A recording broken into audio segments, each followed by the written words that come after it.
Malam Jumat selalu menjadi topik hangat di warung kopi Desa Kedung Bandeng, Solo, Jawa Tengah, sebuah perkampungan kecil yang sepi, dilalui jalur kereta api tua yang kini hanya dilintasi beberapa perjalanan dalam sehari. Bagi warga desa, malam Jumat bukan sekadar pergantian hari, tetapi sebuah portal ke dimensi lain, tempat cerita mistis dan keanehan merasuk ke dalam kenyataan. Salah satu kisah yang paling terkenal, dan juga paling menyeramkan, adalah cerita tentang kereta api hantu yang muncul dari kegelapan, membawa penumpang yang bukan manusia. Jalur kereta api itu sendiri, seperti sebuah peninggalan masa lalu yang terlupakan. Relnya berkarat, terkelupas di beberapa tempat, dan diselimuti oleh gulma liar yang tumbuh subur di antara bantalan rel. Di malam hari, jalur itu seolah-olah menjadi sebuah pembatas antara dunia yang nyata dan tak kasat mata. Angin malam yang menusuk tulang sering membawa aroma aneh, seperti besi berkarat bercampur dengan aroma kemenyan, membuat siapapun yang melintasinya merasa merinding tanpa alasan. Bagi Prabowo Kertabumi, seorang masinis berpengalaman yang telah bekerja selama lebih dari 2 dekade, malam Jumat di jalur itu bukan lagi sekadar mitos. Sudah berkali-kali ia mendengar cerita dari rekan sesama masinis tentang kereta tak kasat mata, yang muncul di titik-titik tertentu, terutama di sekitar tikungan tajam dekat stasiun Kedung Bandeng. Awalnya, ia menganggap cerita itu hanya untuk menakut-nakuti anak baru. Tetapi pengalaman yang dialami sendiri mengubah segalanya. 4 tahun yang lalu, di malam Jumat seperti ini, Prabowo sedang bertugas mengantarkan kereta barang dari arah timur menuju barat. Malam itu gelap gulita, bulan hanya sepotong kecil yang terselip di antara awan tebal. Suara gesekan roda kereta dengan rel terdengar begitu nyaring, memantul di keheningan malam. Namun, di tengah perjalanan, sesuatu yang tidak biasa terjadi. Saat kereta memasuki tikungan Kedung Bandeng, ia melihat sebuah cahaya dari arah berlawanan.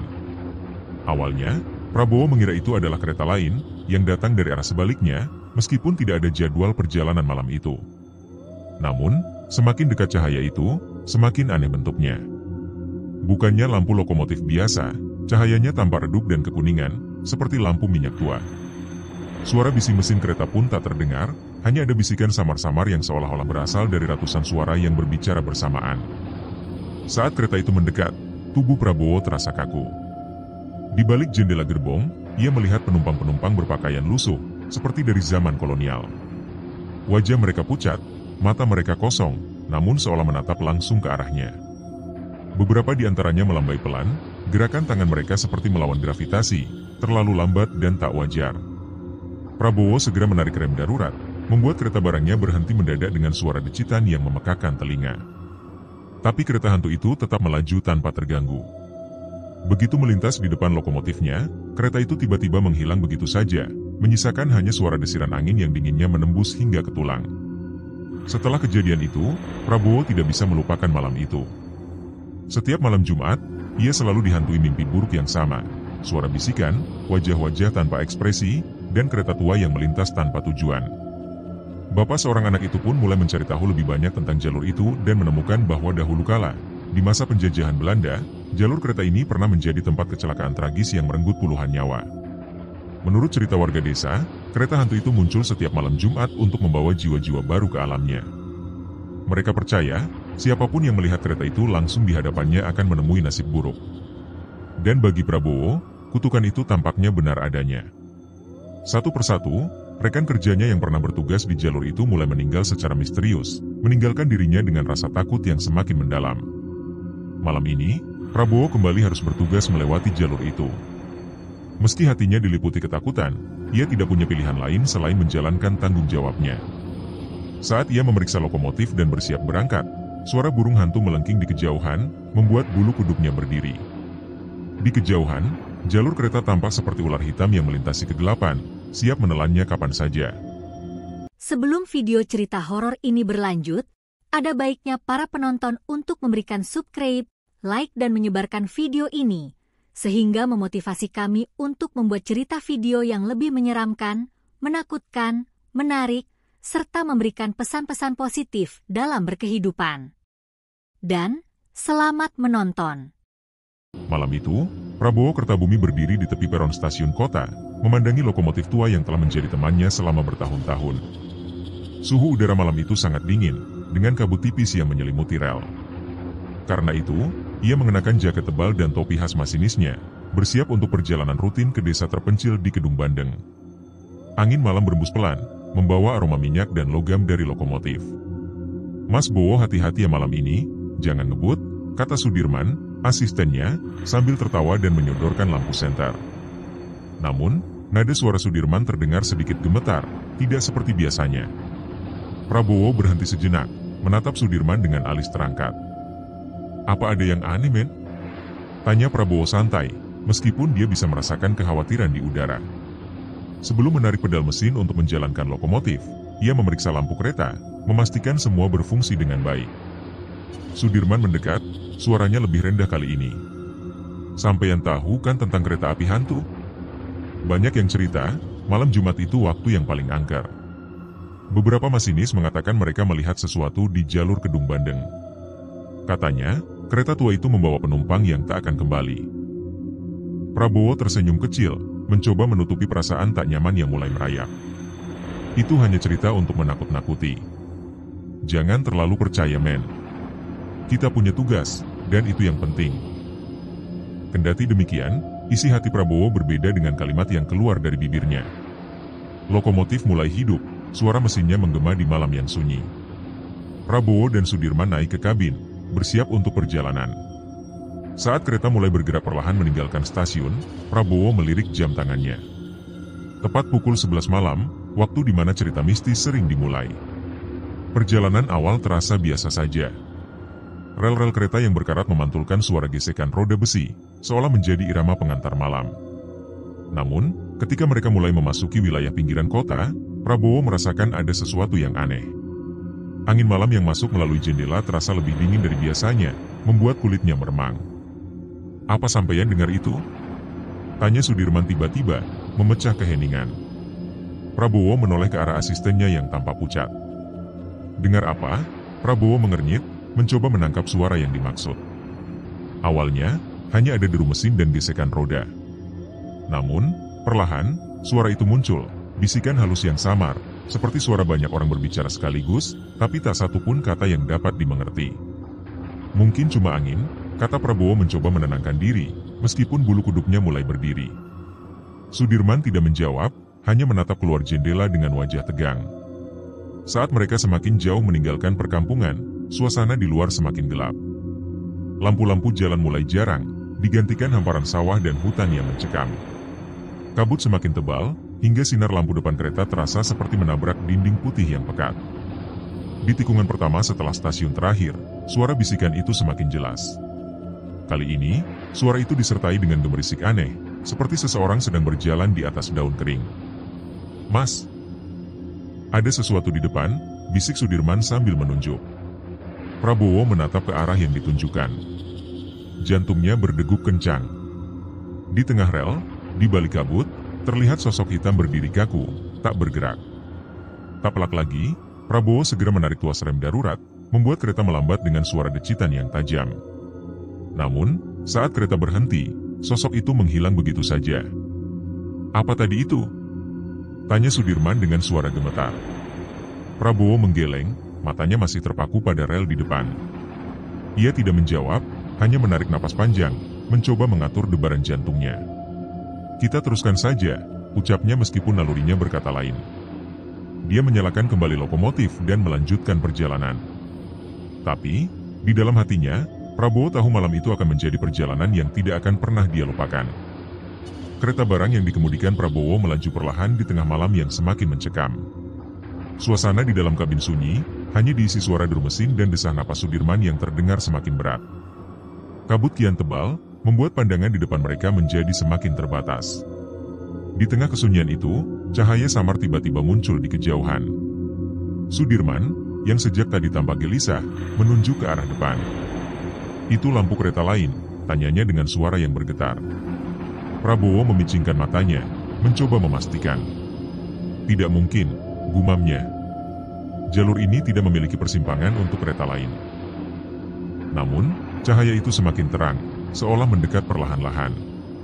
Ketika kereta mereka semakin dekat, sosok gerbong kosong muncul dari balik kabut.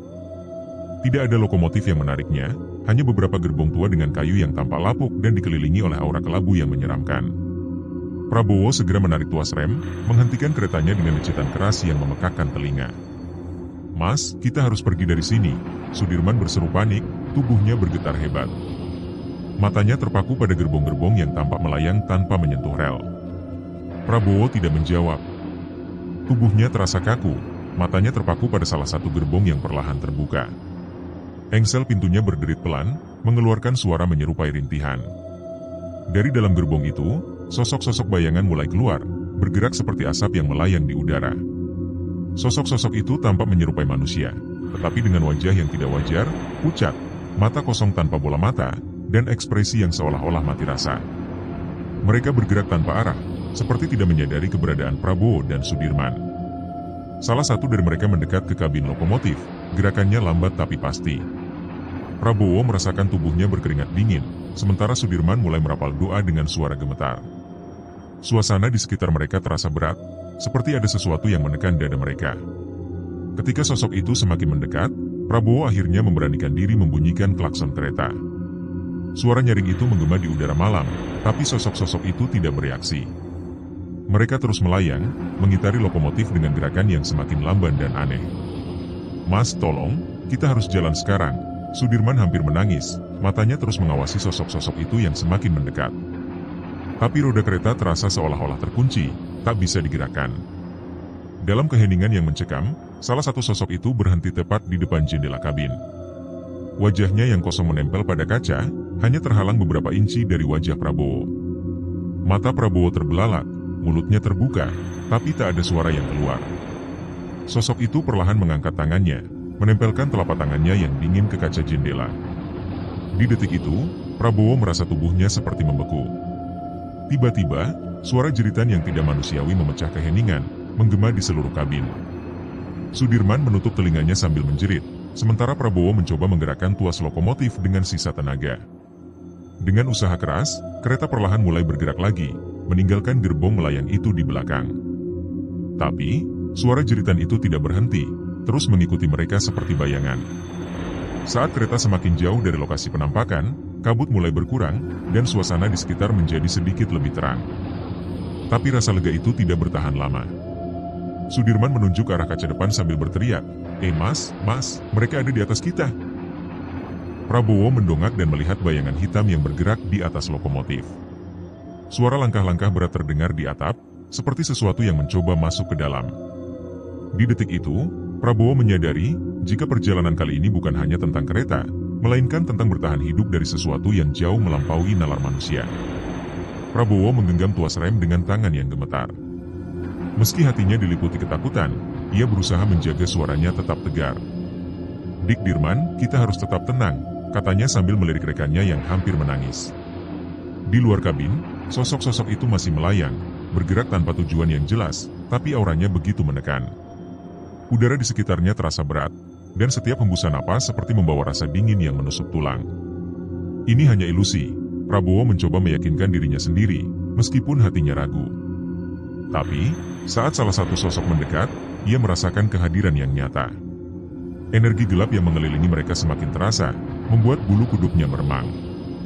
"Siapa kalian? Apa yang kalian inginkan?" teriak Prabowo dengan suara lantang, mencoba mengusir rasa takut yang mencekiknya. Namun, teriakannya hanya menggema di tengah keheningan malam. Sosok seorang wanita berpakaian putih tiba-tiba melayang lebih dekat. Wajahnya suram, dengan mata cekung yang penuh penderitaan. "Kami butuh bantuan," katanya dengan suara serak yang terdengar seperti berasal dari dunia lain. Sudirman mencengkeram lengan Prabowo. "Kita harus pergi sekarang, Mas." "Ini jebakan," bisiknya dengan suara terputus-putus. Tapi Prabowo tetap berdiri tegak, meski tubuhnya bergetar. "Apa yang terjadi pada kalian?" Prabowo memberanikan diri bertanya, matanya tetap terfokus pada sosok wanita itu. Kata-katanya keluar dengan terbata-bata, tapi penuh rasa ingin tahu. Wanita itu mengangkat tangannya, menunjukkan jari-jari kurus dan pucat yang tampak seperti tulang. "Waktu kami terhenti, dan kami tidak bisa pergi. Tolong, bawa kami keluar dari sini," katanya dengan suara penuh kesedihan, tapi juga ada nada yang membuat hati Prabowo semakin gelisah. Suasana di kabin menjadi semakin mencekam.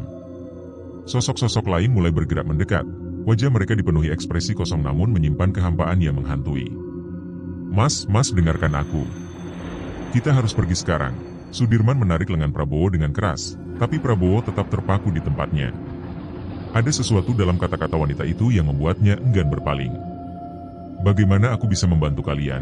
Prabowo bertanya, meskipun seluruh tubuhnya berteriak untuk melarikan diri. Wanita itu mendekatkan wajahnya yang menyeramkan ke jendela kabin. "Kamu harus membawa kami melewati batas," jawab wanita itu dengan suara lirih. "Kereta ini adalah satu-satunya jalan keluar kami, tapi kau harus kuat. Jangan biarkan ketakutanmu menguasaimu." Tiba-tiba, suara jeritan lain terdengar dari belakang kereta. Suara itu tidak seperti manusia, lebih mirip raungan binatang buas. Sosok-sosok itu tampak gelisah, beberapa dari mereka mulai melayang menjauh ke dalam kegelapan. "Apa itu?" tanya Sudirman dengan suara bergetar, matanya terpaku ke arah bayangan hitam yang bergerak cepat di belakang mereka. Wanita itu berbisik, "Yaitu adalah para penjaga kami. Jika kalian tidak cepat, kami semua akan binasa." Prabowo menarik napas dalam-dalam, melawan rasa takut yang mencengkeramnya. Dengan tangan gemetar, ia menggerakkan tuas kereta, membuat roda-roda lokomotif mulai berputar. "Baiklah," katanya dengan suara penuh tekad, aku akan membawa kalian keluar dari sini. Tapi jika ini jebakan, aku tidak akan memaafkan kalian." Prabowo berdiri dengan penuh kebimbangan di dalam kabin, menatap wajah Sudirman yang dipenuhi ketakutan. Suasana di luar semakin mencekam, dengan kabut yang semakin pekat mengelilingi kereta, seolah mengepung mereka di tempat itu. Mas, dengarkan aku," kata Sudirman dengan suara bergetar. "Mereka bukan manusia. Kita tidak tahu apa yang mereka inginkan sebenarnya. Jangan ambil risiko ini." Namun, di balik ketakutannya, Prabowo merasakan sesuatu yang berbeda. Ada keputusasaan dalam suara wanita itu yang menusuk hatinya. Sebagai masinis, ia telah mengabdikan hidupnya untuk mengantar orang ke tujuan mereka. Apakah itu termasuk mereka yang terjebak di dunia lain? "Kita tidak bisa meninggalkan mereka," kata Prabowo akhirnya, dengan nada yang lebih tenang namun penuh keyakinan. "Mereka membutuhkan bantuan kita. Jika kita tidak melakukan sesuatu, mereka akan terus terjebak di sini." Sudirman melangkah mundur, matanya berkaca-kaca. "Apa yang kau katakan, Mas? Ini keputusan gila. Kita bahkan tidak tahu apa yang akan terjadi pada kita jika mencoba membantu mereka." Prabowo menatap temannya dengan serius. "Aku tahu ini berbahaya, tapi aku tidak bisa membiarkan mereka seperti ini. Mereka mungkin telah kehilangan segalanya, tapi kita masih punya kesempatan memberi mereka harapan." Di luar kabin, wanita berbaju putih itu masih melayang, menatap mereka dengan pandangan penuh kesedihan. Di belakangnya, sosok-sosok lain bergerak dengan lamban, seolah takut mendekati sesuatu yang tidak terlihat. "Bagaimana kita bisa membantu kalian?" Prabowo bertanya dengan suara lantang, meskipun seluruh tubuhnya merinding. Wanita itu mengangkat tangannya yang kurus, menunjuk ke arah rel yang membentang ke dalam kegelapan. "Bawa kami melewati batas itu," katanya, suaranya hampir tak terdengar. Sudirman mencengkeram lengan Prabowo. "Batas apa? Kita tidak tahu apa yang ada di sana. Bisa saja itu jalan menuju kematian kita," suaranya semakin panik. "Mungkin itu benar," Prabowo mengakui. "Tapi kita tidak bisa berpaling. Kita sudah terjebak di sini bersama mereka.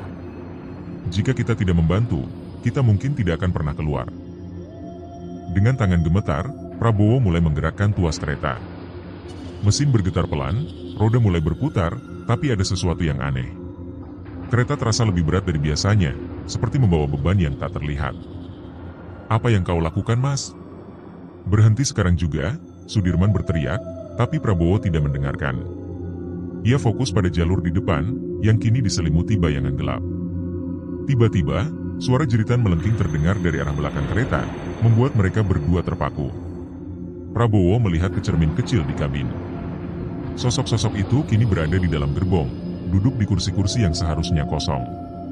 "Mereka ada di dalam," Sudirman menjerit, hampir kehilangan akal. "Kita tidak bisa melanjutkan ini. Kita harus lompat keluar." Tapi Prabowo tetap tenang, meskipun jantungnya berdegup kencang. "Jika kita berhenti sekarang, semuanya akan sia-sia," kata Prabowo dengan suara tegas. "Apapun yang ada di ujung rel ini, kita harus melewatinya. Bersiaplah untuk menghadapi apapun." Dan dengan itu, ia mengarahkan kereta menuju kegelapan yang semakin pekat, diikuti jeritan-jeritan dari dunia lain yang membekukan darah. Prabowo memegang senter kecil dengan tangan gemetar, menyoroti gudang kecil di gerbong barang tempat mereka menyimpan perlengkapan darurat. Di sana ia menemukan lilin dan korek api, sementara Sudirman hanya berdiri terpaku, wajahnya memucat seperti tidak mampu bergerak. "Aku butuh bantuanmu, Dirman," kata Prabowo dengan nada tegas. "Kita tidak bisa melakukan ini sendiri. Tolong siapkan lilin-lilin itu cepat." Mendengar perintah itu, Sudirman mengangguk ragu-ragu, meskipun tangannya gemetaran saat mengambil lilin dari kotak. Prabowo mengingat cerita lama yang pernah diceritakan kakeknya, seorang sesepuh desa. Konon, untuk membebaskan arwah yang terjebak, harus dilakukan sebuah ritual yang melibatkan nyala api, mantra, dan keberanian menghadapi makhluk dari dimensi lain. Di luar kereta, kabut semakin tebal, memantulkan bayangan-bayangan yang bergerak tidak wajar. Para penumpang hantu mulai berkumpul di sekitar gerbong. Wajah-wajah pucat mereka diterangi samar oleh cahaya bulan. Prabowo dan Sudirman memutuskan melakukan ritual di kabin utama. Lilin-lilin diletakkan melingkari ruangan, sementara Prabowo membuka buku kecil usang yang ditemukan di tas tuanya, sebuah kitab mantra yang diwarisi dari kakeknya. "Apa kau yakin ini akan berhasil?" tanya Sudirman, suaranya nyaris tak terdengar. "Aku tidak tahu," jawab Prabowo dengan jujur. "Tapi kita tidak punya pilihan lain." Ketika Prabowo mulai melantunkan mantra, lilin-lilin itu menyala dengan sendirinya, seolah dihidupkan oleh kekuatan tidak terlihat. Udara di dalam kabin menjadi dingin membekukan, membuat napas mereka berembun. Suara-suara aneh mulai terdengar, pertama seperti bisikan lembut, lalu berubah menjadi teriakan melengking yang menyakitkan telinga. Kabin terasa bergetar, dan bayangan para penumpang hantu tampak semakin mendekat. Wanita berbaju putih yang sebelumnya berbicara dengan mereka kini berdiri di ambang pintu kabin. Wajahnya memancarkan kesedihan yang mendalam. "Lanjutkan," katanya dengan suara serak. "Jangan berhenti, atau kita semua akan hancur." Saat Prabowo melanjutkan mantranya, angin tiba-tiba berhembus kencang, meniupkan kabut ke dalam kabin. Nyala lilin bergoyang-goyang, hampir padam, tetapi tetap menyala seperti melawan kekuatan gelap yang mencoba memadamkannya. Tiba-tiba, pintu kabin terbuka dengan keras, dan makhluk mengerikan masuk. Wujudnya hitam pekat dengan mata merah menyala, dan tubuhnya menyerupai bayangan yang bergerak tidak wajar. Sudirman berteriak ketakutan, jatuh terduduk di lantai. "Itu penjaga kami," teriak wanita berbaju putih. "Jangan berhenti, atau dia akan membawa kita semua ke neraka." Prabowo berusaha mengabaikan makhluk itu, melanjutkan mantranya walau tubuhnya basah kuyup oleh keringat dingin. Makhluk itu menyerang, menerjang ke arah Prabowo. Namun, saat cahayanya mengenai lingkaran lilin, makhluk terhenti, mengeluarkan suara jeritan yang memekakkan telinga. Lingkaran cahaya lilin itu ternyata merupakan penghalang. Dengan suara gemetar, Prabowo melafalkan mantra terakhir. Lilin-lilin menyala lebih terang dari sebelumnya, memancarkan cahaya keemasan yang membuat para penumpang hantu mulai memudar, satu persatu menghilang dalam kabut. Prabowo mengatur napasnya yang memburu. Kabin terasa semakin sempit, seolah dinding-dindingnya mendekat. Suara para arwah yang berteriak dan memohon semakin menusuk telinga, menciptakan tekanan yang luar biasa di dadanya. Mas, aku tidak bisa menahannya lagi." Sudirman menangis terseduh-seduh di sudut ruangan, tubuhnya gemetar hebat. Cahaya lilin yang sebelumnya melindungi mereka tampak mulai redup, menandakan adanya energi gelap yang berusaha menembus. "Kita tidak boleh menyerah," teriak Prabowo, mencoba mengatasi ketakutannya. Ia kembali melantunkan mantra dengan suara yang lebih tegas, meskipun hatinya mulai goyah. Sosok-sosok kegelapan dengan mata merah menyala itu semakin gelisah, beberapa di antaranya mendekat dengan wajah yang berubah lebih menyeramkan. Mata mereka kosong, tetapi menatap lurus ke arah Prabowo, seolah menuntut keputusannya. Tiba-tiba, salah satu lilin padam, seketika itu suhu di dalam kabin turun drastis. "Ini pertanda buruk," kata Sudirman dengan nada putus asa. "Apa yang harus kita lakukan sekarang?" Sebuah suara berat bergema dari luar kabin, suara yang bukan berasal dari manusia ataupun arwah. "Kalian tidak berhak mengusik mereka." Makhluk penjaga itu kembali, tubuhnya kini lebih besar, matanya memancarkan cahaya merah menyala yang mematikan. Makhluk itu menyerang dengan cepat, menghantam lingkaran lilin yang tersisa. Sebagian lilin padam, membuat lingkaran perlindungan mereka melemah. Prabowo terpaksa berdiri, mencoba menghadang makhluk itu dengan sisa-sisa keberaniannya. "Aku tidak akan mundur," Prabowo berteriak, suaranya menggema di tengah kekacauan. Ia mengangkat kitab mantra dan mulai melafalkan ayat-ayat yang lebih panjang dan penuh keyakinan. Cahaya dari kitab itu perlahan menyala terang, menembus kegelapan yang menyelimuti kabin. makhluk penjaga itu mengeluarkan suara jeritan, terdengar seperti ribuan suara manusia yang disiksa. Para arwah hantu kini melayang-layang dengan lebih cepat, wajah mereka tampak antara ketakutan dan harapan. "Cepat Mas Bowo, waktumu hampir habis," teriak salah satu arwah hantu tersebut. Tiba-tiba, lantai kabin bergetar hebat, seperti ada kekuatan besar yang hendak menghancurkan segalanya. Rel kereta di bawah mereka terlihat retak, dan kabut di luar berubah menjadi pusaran gelap yang semakin besar. "Kita harus keluar dari sini," Sudirman berteriak, mencoba membuka pintu kabin, tetapi pintu itu tidak bergeming. "Kita tidak akan selamat." Dengan sisa tenaga, Prabowo melafalkan ayat terakhir. Cahaya dari kitab mantranya berubah menjadi ledakan terang yang melesat keluar dari kabin, menembus para arwah dan makhluk penjaga. Suara-suara jeritan berhenti, digantikan keheningan yang mencekam. Satu persatu, para arwah mulai menghilang dalam cahaya terang yang turun dari langit, meninggalkan kabin yang hancur tetapi terasa lebih ringan. Wanita berbaju putih itu berdiri untuk terakhir kalinya, menatap Prabowo dengan senyuman penuh rasa terima kasih. Ketika semuanya usai, Prabowo terjatuh ke lantai, tubuhnya terasa kehilangan energi.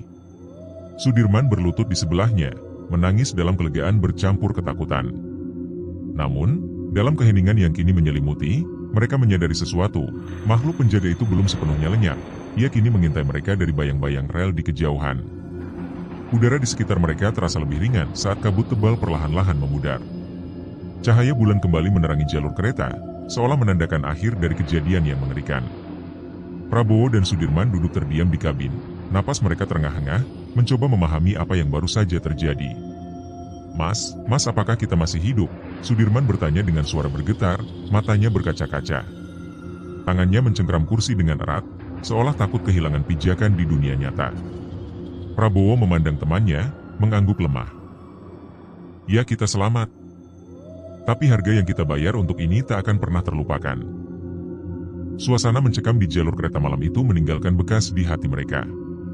Prabowo melangkah keluar dari kabin, memastikan semuanya aman. Rel yang sebelumnya retak kini terlihat utuh kembali, seakan tidak ada yang terjadi.